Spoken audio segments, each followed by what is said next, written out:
तो कधी आत शिरला आम्हाला कळलंच नाही। दारे खिडक्या बंद होती का? आठवत नाही, पण तो आधी आला होता तेव्हा मी त्याला घालवून लावलं होतं। घालवून लावलं होतं? मग तो पुन्हा का आला? आता ते आम्ही कसं सांगू? ठीक आहे, तू सांग, तुला काय माहिती? साहेब अहो, तिला यातलं कसं माहिती असणार? ती लहान आहे अजून। न कळायला काय झालं?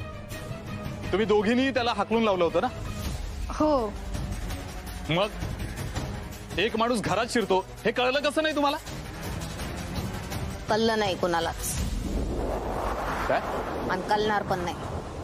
तारा तू जरा शांत राहा। साहेब अहो, खरंच आम्हाला माहिती नाही तो कसा आणि कधी आत शिरला। हा, आता आम्ही महाजनांना पोलीस स्टेशन मध्ये भेटायला गेलो तेव्हा तो आत आला असेल तर माहिती नाही। घर बंद नव्हतं का केलं? तारामावशी होती घरी। तुम्हाला काय माहिती आहे? नाही, काही नाही। बर, ती जागा जिथे त्याची बॉडी सापडली तिथे जायचे किती रस्ते?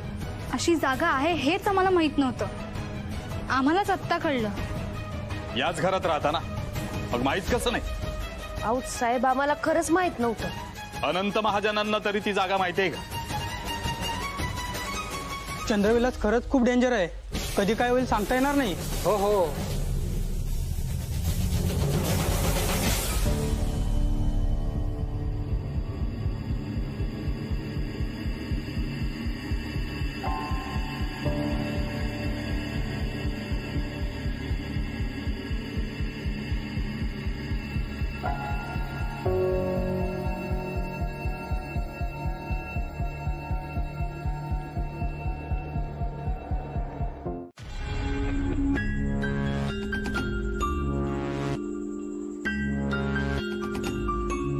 नरहर पंत, नरहर पंत, कोण आहेस तू? कुठे आहेस? काय हवंय तुला? बोल। नरहर पंत,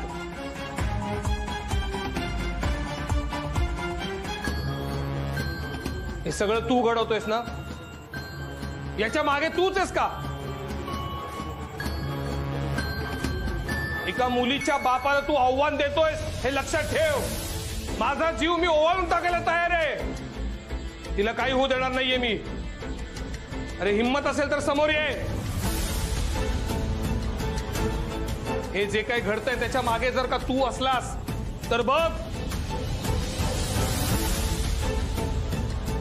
सांगून ठेवतोय तुला, एका मुलीच्या बापाला तू आव्हान देतोयस, परत सांगतोय, समोर ये, समोर ये।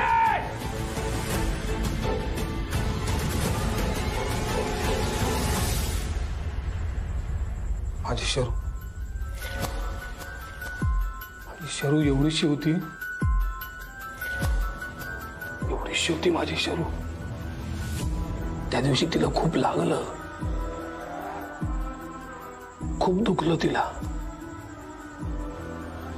तेव्हा अख्खी रात्र मी झोपलो नाही, तिच्या बाजूला बसून राहिलो, तिच्याकडे बघत।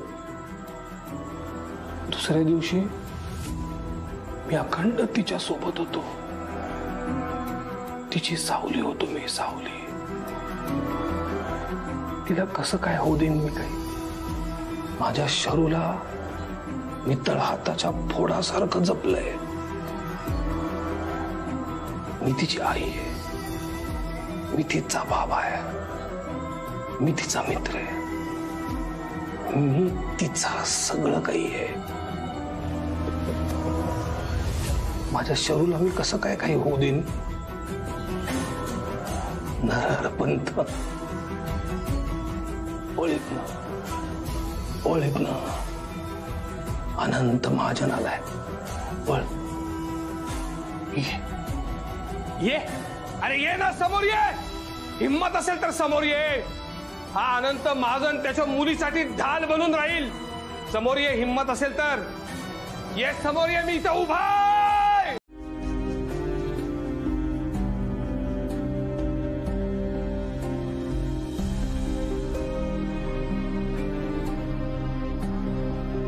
शर्वरी, औषधं दिलेत त्यांना, आता एवढ्यात काय जाग यायची नाही. तू जाऊन झोप, मी आहे इथे. नाही नको, मी बसते. अगं तू पण थकली आहेस. पण बाबा. शर्वरी, तू जाऊन झोप, मी आहे इथे.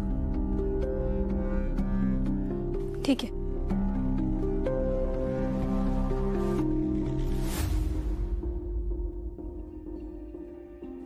बाबा, डोंट वरी, आपण सगळ्या प्रॉब्लेम्स मधून नक्की बाहेर पडू.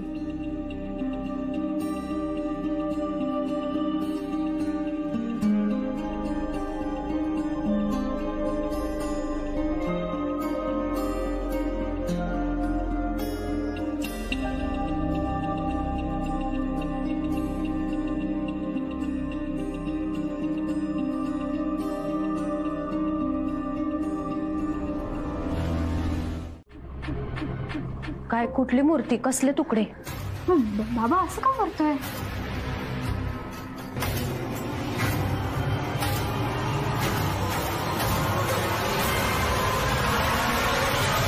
हॅलो. हा हॅलो साहेब, इन्स्पेक्टर साहेब. Hello hello. हा आता येतोय का आवाज? हा नाही, तुमचा ब्रेक. हा हा हा सॉरी सॉरी, इकडे जरा रेंजचा इश्यू आहे. हा अच्छा, म्हणजे आम्ही इकडनं आता निघून जाऊ शकतो, बरोबर? हा, परत रिपोर्ट वगैरे करायची काही गरज नाहीये. Thank you so much. नाही नाही नाही, thank you thank you thank you sir, thank you so much. हो.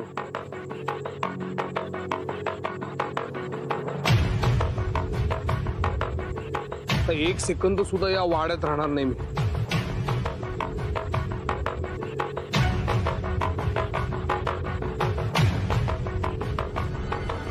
बाबाला मूर्तीचे तुकडे सापडले होते, मग ते तुकडे आत्ता कुठे?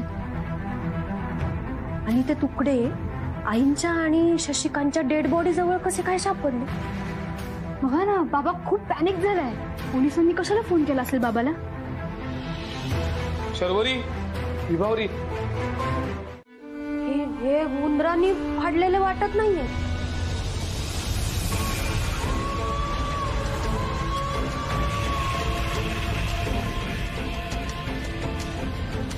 काय झालं? मला खूप भीती वाटते.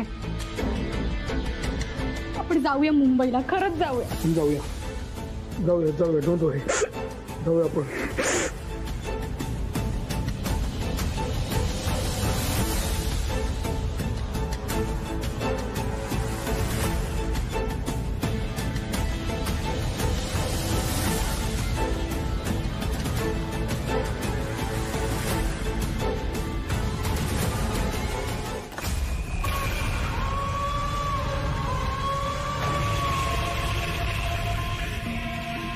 चंद्रविलास मध्ये कोणी यायचं, कोणी जायचं हे नियती ठरवत नाही. हे ठरवतो नरहर पंत. अंत जवळ आला. अनंता, तुला सोडून कसं चालेल? तू यज्ञविधी पूर्ण करणार. तुझ्या मुलीचा म्हणजे शरूचा बळी तू तुझ्या हातानं देणार. आणि त्यानंतर मी तुझ्या शरीरामध्ये प्रवेश करणार.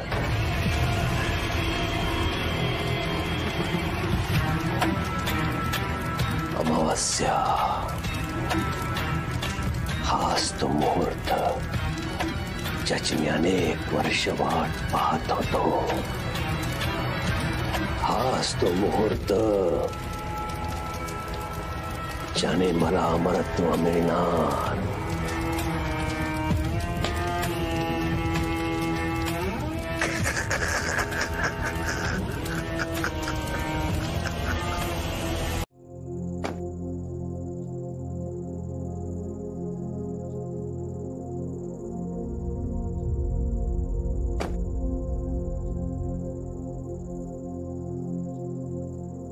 सावकाश जा आणि पोचल्यावर कळवा.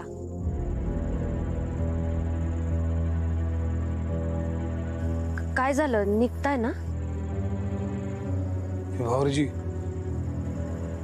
I am very sorry. Sorry कशासाठी?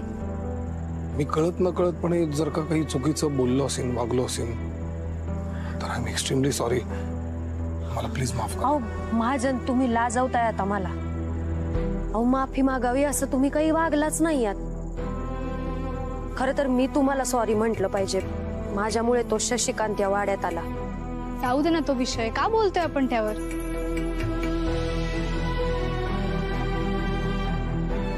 आणि दुसरं, मी तुम्हाला आधी पण सांगितलंय, मुंबईला तुम्ही कधी वाटेल तेव्हा या. मुंबईच्या घराची दारं तुमच्यासाठी कायमच उघडी असतील. 1 महिन्यातून एकदा तरी यायला हवं तुम्ही. विभावरी, तुम्ही माझं नाव लावा. आपलं लग्न कुठल्याही परिस्थितीत झालं असलं, ती तडजोड जरी असली तरी सुद्धा आपण नवरा बायको होतो. तुम्ही प्लीज माझं नाव लावा. विभावरी अनंत महाजन.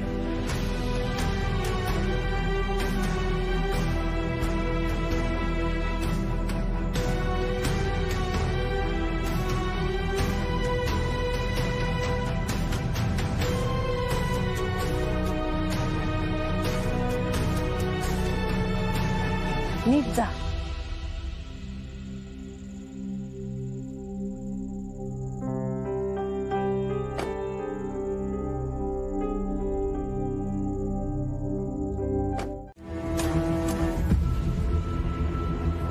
अरे काय गिअर नाही पडत आहे, जॅम झालंय. असं का होतं यार? थांब जरा, मी परत आता बाहेर जातो. डोंट वरी.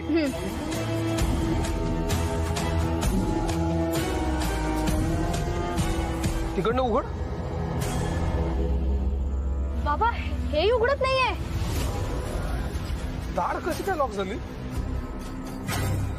थांब थांब, चाइल्ड लॉक ऑन आहे का बघतो मी. चाइल्ड लॉक नाहीये, चाइल्ड लॉक ऑन नाहीये. का नाही उघडते? 1 मिनिट थांब. बाबा हे उघडत नाहीये. हे नाही उघडते. नाही.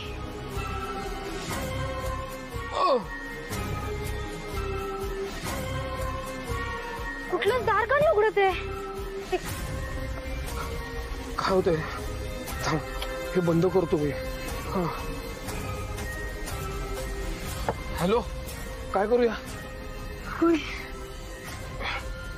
गिअर नाही पडत आहे. दार नाही काय उघडत करायचं? आहे. थांब जरा, कोणीतरी मदतीला आलं पाहिजे आता. डोंट वरी. तुला पाणी पाहिजे का? मी काय करते, मी पटकन चहा टाकते किंवा काहीतरी खायला पण करते. एक मिनिट. आम्ही आता बाहेर निघून गेलो होतो ना. हो, मग आम्ही इथे कसे आलो? तुमची गाडी बंद पडली ना.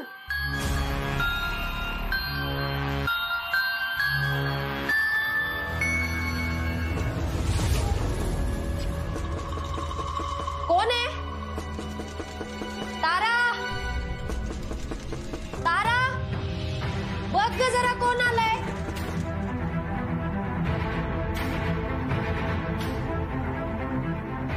विभावरीजी, कोण आहे? मी आणि शरू आहोत. दार उघडा.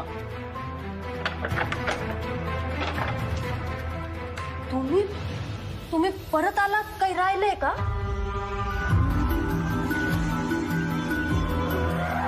असे थकलेले का दिसताय? काय झाले? थांबा, मी पाणी आणते. महाजन, काय झालंय नेमकं? मला वाटलं तुम्ही हायवेला लागला असाल. आम्ही हायवेला लागलो होतो. अचानक गाडी बंद पडली. आम्ही परत सुरू करायचा प्रयत्न केला, ती परत बंद पडली. म्हटलं इथे निर्जन रस्त्यावर थांबण्यापेक्षा आपण माघारी आलेलं चांगलं. पण मग येत असताना लक्षात आलं की हा रस्ता खूपच मोठा आहे, संपत नाहीये. मग मला वाटलं की इथे गाडीतच थांबलो असतो तर बरं झालं असतं. मग आता इथे आलो. पण मग गाडीचं कसं? गाडी उद्या सकाळी मी रिपेअरला देणार आहे. अच्छा, मी चालून खूप थकली आहे. तरी बरं झालं तुमची गाडी गावाजवळच बंद पडली. नाहीतर लांब बंद पडली असती तर परत तुम्हाला एवढं सगळं चालत यावं लागलं असतं ना. गौरजी मी वरती पडतो. हो शर्वरी, तुला सवय नसेल ना चालायची, थांब मी तुझे पाय चिपून देते. आणखी काही त्रास होत नाहीये ना? नाही. एक विचारू? तुम्हाला बरं वाटलं ना मी परत आलो म्हणून? हा म्हणजे, पण तुम्ही हितनं निघाला असतात तर जास्त बरं वाटलं असतं, जीवाला घोर लागला नसता. असं काय विचारलंस का? नाही, काही नाही. थँक्यू. मी झोपते जाऊन.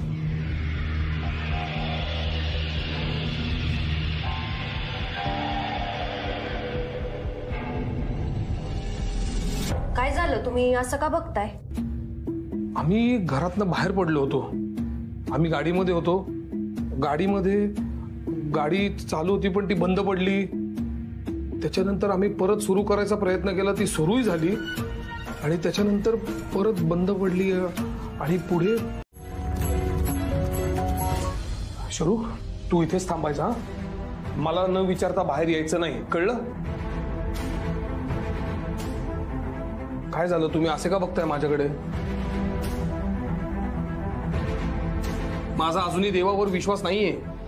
माझ्या पोरीला इकडे सुरक्षित जागा मिळाली म्हणून मी तिला इथे आणलंय. महाजन, तुम्ही इथपर्यंत आलायत, हा काही निव्वळ योगायोग नाहीये. आणि शोधलं तर देव पण सापडतो असं म्हणतात. पण मला शोधायचाच नाहीये देव. श्रद्धा अंधश्रद्धा ह्याच्यामध्ये मी कधी अडकलोच नाहीये. देवापेक्षा माणसाचं कर्तृत्व जास्ती महत्वाचं होतं असंच मला शिकवलं गेलं आणि तेच मी फॉलो करतोय. प्रत्येक घडणाऱ्या गोष्टीच्या मागे शास्त्र आहे हे माझं अजूनही ठाम म्हणणं आहे. ठीक आहे महाजन, तुम्हाला वाटतंय तसं, पण माणसाच्या अक्कलना पलीकडे सुद्धा काही गोष्टी असतात. तो आहे म्हणून आपण आहोत. तुमचा जर का देवावरती विश्वास आहे तर तुम्ही असं स्वतःला कधी विचारलंय का हो की आपण असे का आहोत? आपण असे दुःखी, कष्टी, असे घाबरलेले का आहोत आपण? आणि खरंच जर का तो आहे तर तुमच्या देवाला सांगा माझ्या मुलीवरचं हे संकट टळू दे.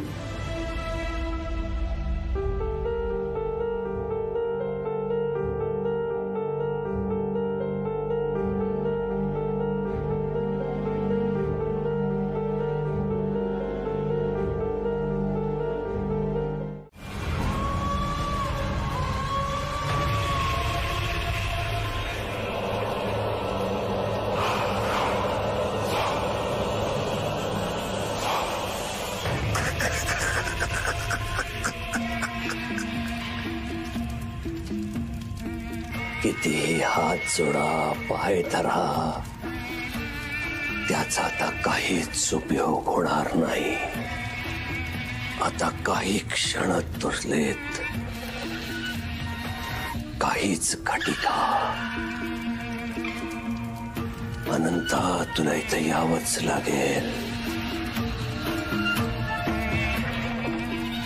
देव, परमेश्वर, भगवान कोणी सुद्धा या ठिकाणी माझ्यापेक्षा उजवं ठरू शकत नाही. कारण नरहर पंत या चंद्रविलास मध्ये आहे. कुठलीही दैवी शक्ती हे शरीरांतर रोखू शकत नाही. आता शरीरांतर होणार. अनंता, तुझा देह आता मला मिळणार.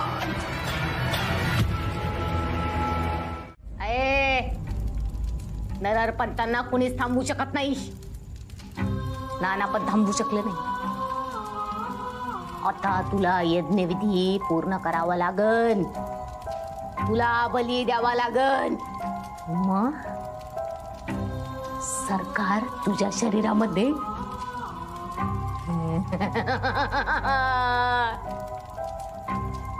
बाबा, बाबा, बाबा, बाबा,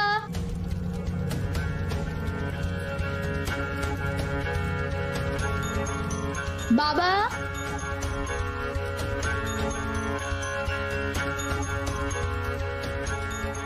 हे आता मला काय झालं होतं, मी ताराशी बोलायला आलो, मग बोलता बोलता मध्येच मला काहीतरी झालं. असं संमोहित झाल्यासारखं का वाटलं असेल मला? म्हणजे ताराने मला. मालक नाही तिथं. कुठे गेला बाबा? माहित नाही.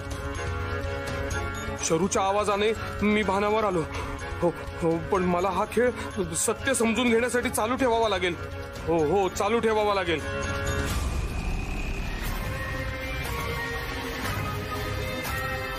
अनंत महाजन, पोरगी हुशार आहे तुझी. पण नरहरपंत तिच्यापेक्षा हुशार आहेत. नवरा बायकोनं मिळून बली द्यावा लागतो, म्हणून झालंय तुझं लग्न. आता बाहेर जाऊन औषधवाल्या बाईला, तुझ्या बायकोला सांगायचं पोरीला तयार करायला, आणि तू पण तयार व्हायचं विधीसाठी. विधीचे कपडे ठुलेत तिकडं. मालक वाट बघत आहेत तुझी तलगरामध्ये. तलगरामध्ये विधी होणार. नानांनी पण हा विधी केला होता मालकाच्या सांगण्याप्रमाणे. सगळं केलं त्यांनी सरकाराच्या सांगण्याप्रमाणे. आणि मग तुझ्या बहिणीचा बली दिला तिथं. अशीच गेली तुझी बहीण नंदा. विधी? जे नंदा तर या विधीला बळी गेली. आणि मग सरकारने नानाच्या शरीराचा ताबा घेतला. म्हणजे नाना निर्दोष होते, त्यांच्याकडून हे सगळं करून घेतलं जात. आता जास्त वेळ वाट पाहायला लागू नकोस. चल, इथे पूर्ण कर, म्हणजे मग मला शरीरांतर करता येईल. अनंता, तुझा देह 13वा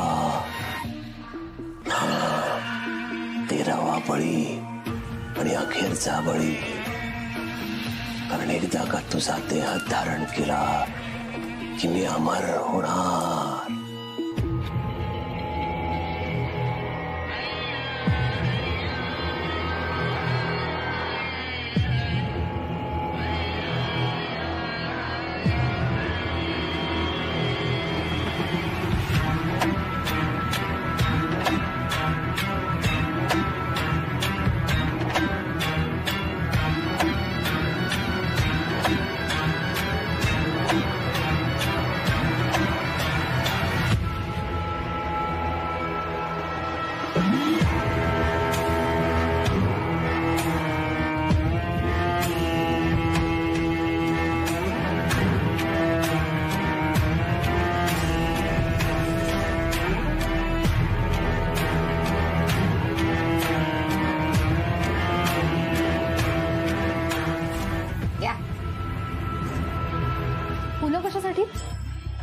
आणि साडी? मालकांना विचारा. अगं पण कशासाठी? तारा मावशी बोल ना, कशासाठी? मालकाने सांगितलंय. काय? चंद्रविलासच्या विधीसाठी. कसला विधी तुला माहितीये का? आहे शरीवरी. तयार व्हायला गे. बाबांनी सांगितलंय ना, मग मी होते तयार. माझा बाबावर पूर्ण विश्वास आहे.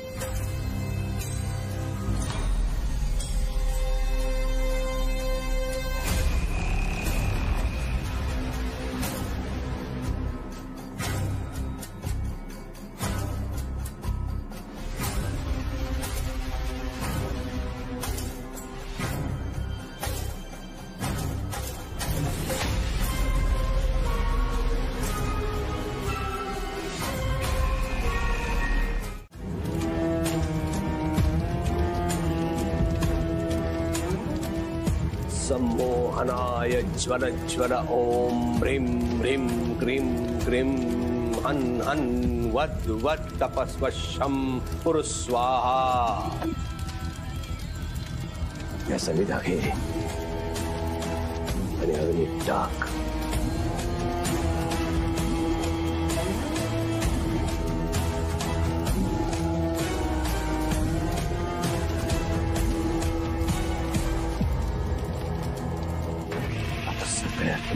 देवाचं कार्य. तुझ्या शरूचा बळी द्यायचा. तुझ्या शरूचा बळी देतोयस कारण मला आम्हाला प्राप्त झालं पाहिजे. तू आणि तुझ्या बायकोने मिळून हा बळी द्यायचा आहे. त्रिकूट पूर्ण झालं पाहिजे. बोलव तिला अनंता, बोलव. अग्नेय स्वाहा अग्नेय इदम नमः. अगं बोल ना तारा मावशी, बोल ना. कित्येक वर्ष हा यज्ञ चंद्रविलास मध्ये होत आलाय. कित्येक पोरीच्या बापांनी हा यज्ञ पूर्ण केलाय. कित्येक पोरींच्या आईंनी पोरींना सजवलंय. आणि आई बापांना मिळून पोरींचा बली दिलाय.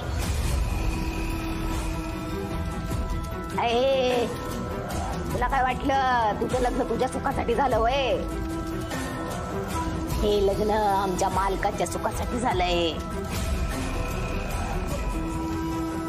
आता बली द्यावा लागतोय.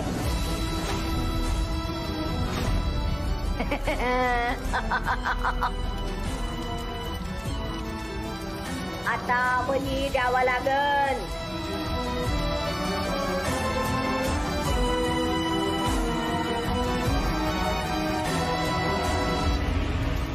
शर्वरी, मी काही होऊ देणार नाही तुला. तू घाबरू नकोस. हा, मी आहे ना, मी आहे. तुला हे हे हे सगळं तुला कसं काय माहिती? हा, कोण आहेस तू नक्की? काय विचारते मी? कोण आहेस तू नक्की? आणि तुला हे सगळं माहितीये म्हणजे तुला हे सगळं कसं थांबवायचं हे पण माहितीच असणार आहे. आता सगळं मालकांच्या मर्जीनं होणार. त्यांना पाहिजे तसं होणार.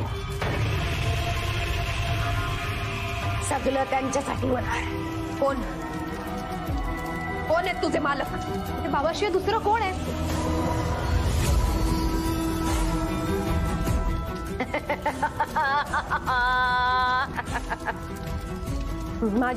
माझ्या थांबू आहे सगळं. चला चला उठा, बाज झालं.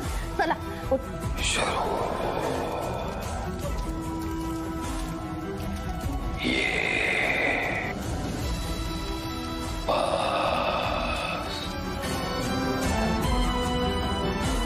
तुझा बळी जाणार. वेळ आली.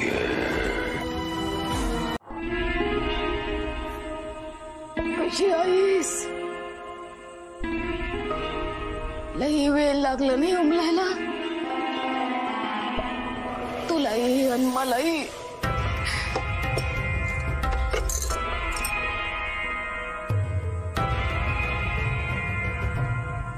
युगा मागून युग ओलांडली. तप सरला. वर्षा मागून वर्ष निघाली. या चंद्रविलास नरहरपंताचा वास होता पण आता संपला. चंद्रविलासला आता मोकळा श्वास घेण्यापासून कोणी अडवू शकत नाही.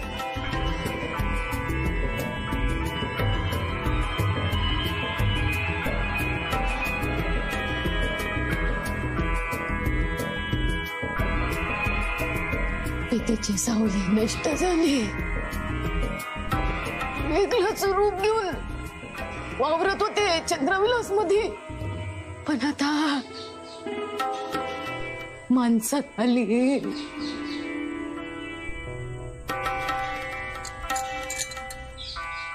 हे माझं खरं रूप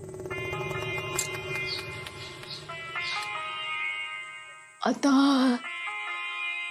कधी की तुमचा या सगळ्यात काहीच दोष नाहीये. नरहर पंताने तुमच्या शरीराचा ताबा घेतला आणि तुमच्याकडून हे सगळं करून घेतलं. आम्हाला दिसत होते ते फक्त आमच्यावर चिडणारे विक्षिप्त नाना.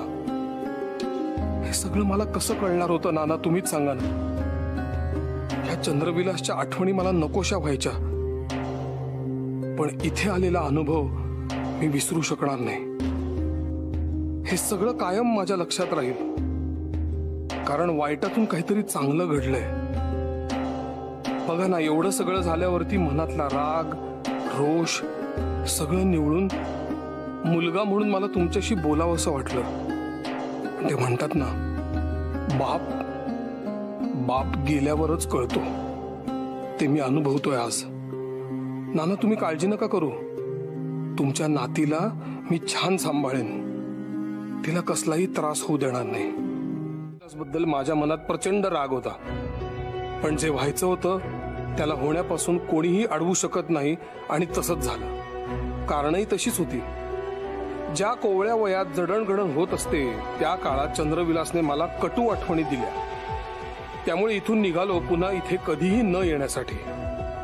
पण शरूच्या हट्टामुळे परत यावं लागलं. या घराला मी कधीच घर मानलं नाही, कारण माझं मत ठाम आहे की घर 4 भिंतींनी बनत नसतं. घर हे घरातल्या माणसांनी बनत असतं. पण आज जेव्हा मागे वळून बघतोय तेव्हा वाटतंय लहानपणीच थोडी अक्कल असती तर गोष्टी तिथल्या तिथे थांबवता आल्या असत्या. पण ते जमलं नाही. चला, आता इथून निघायची वेळ झाली. चंद्रविलास मधल्या वाईटाचा अंत झालाय. हे घर आता मोकळा श्वास घेतंय. पण मला वाटतं वाईट शक्तीचा अंत झाला तरी ही एक सुरुवात आहे नव्या आयुष्याची. माझ्या नव्या आयुष्याची, शरूच्या नव्या आयुष्याची, विभावरीजींच्या नव्या आयुष्याची, आणि चंद्रविलासची सुद्धा. आज या वास्तूचा निरोप घेत असताना एक गोष्ट आवर्जून शिकायला मिळाली, आणि ती म्हणजे आपण आपल्याला नकोशा वाटणाऱ्या गोष्टींपासून दूर पळत असतो. आपण दूर पळत जातो, पण त्या गोष्टी आपला माग सोडत नाहीत. योग्य त्यावेळी नकोशा वाटणाऱ्या त्या गोष्टींचा सामना केला तर कदाचित पुढे होणारा त्रास कमी होईल. नकोसा वाटणारा हा चंद्रविलास आज माझ्यासाठी बदललाय. कशावरच विश्वास नसलेला मी या रहस्याचा भाग झालो. पण इथून बाहेर पडताना एक समाधान नक्की आहे. चंद्रविलास मधल्या वाईट गोष्टी संपवण्याचं मी निमित्त ठरलो. माझा चंद्रविलास मधला प्रवास संपला असला तरी चंद्रविलासचा एक नवीन प्रवास सुरू झालाय. इथे परत कधी येईन मला माहिती नाही, पण एवढं नक्की की हा चंद्रविलास मात्र माझ्या आयुष्याचा एक कायमचा भाग झालाय. चंद्रविलास, इथल्या आठवणी, तुझ्यामुळे जोडलेली माणसं, त्यांच्या आठवणी माझ्यासोबत कायम असतील. Thank you for everything. हा अनंत नाना महाजन आयुष्यभर तुझा ऋणी राहील.